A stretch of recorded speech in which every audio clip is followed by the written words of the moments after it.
Hello, everybody. This is Mr. Baker, one of the Common Core Math 2 teachers here at Holly Springs. Just want to give you a quick tutorial of Desmos, which you guys can use for your project that you'll be working on over the next few days. I've made a little house and kind of a hill here, and I want to show you guys how to do that and work on this on your own. Over the next few days again. So the first thing that you'll need to do is go to desmos.com. So this is the homepage for desmos.com.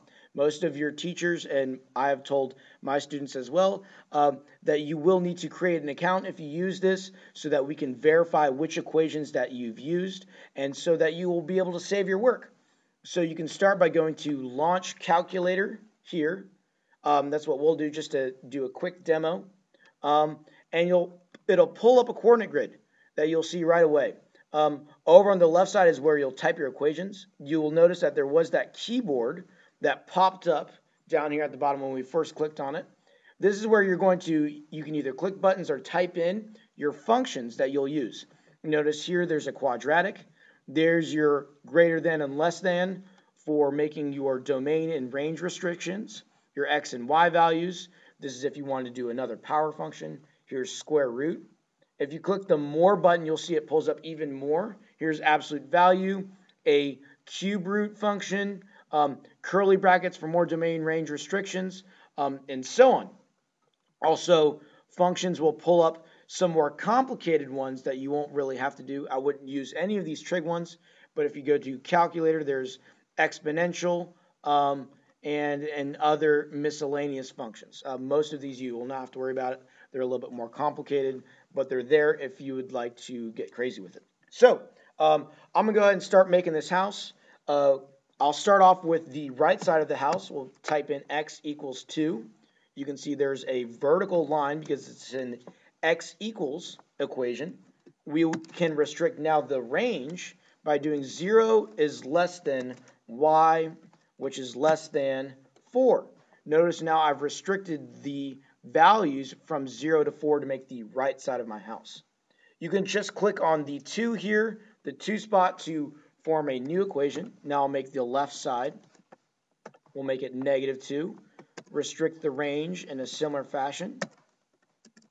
So 0 is less than y, which is less than 4.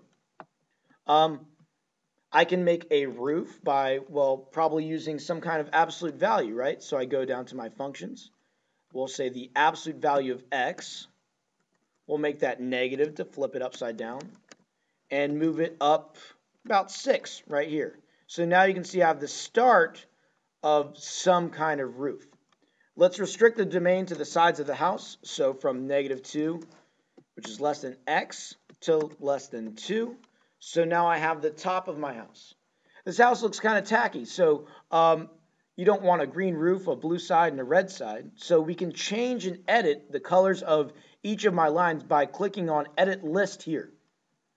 By going to clicking the color on this side, we can change it to a dotted line or a solid line, and then also change the colors. I'm going to make my house blue, so I'll change both sides and the roof to a blue color. When you're done, you can click Done, and it'll return you to where you can edit your functions. So let's say I want to make some kind of green, nice-looking hill on the right side of it. We can also do quadratics. So if I were to type in, we can do fractions to make it a little bit more shallow. You can use your parentheses to shift it to the right. Remember, subtracting on the inside shifts it to the right, so I'm going to shift it to the right 4. You can see it starting to form over here. I've shifted some kind of line right. Now I need my exponent.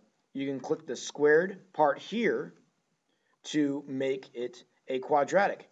I should flip it upside down so it looks like the top of the hill and maybe shift it up a little bit. How about 1 here to make the top of the hill?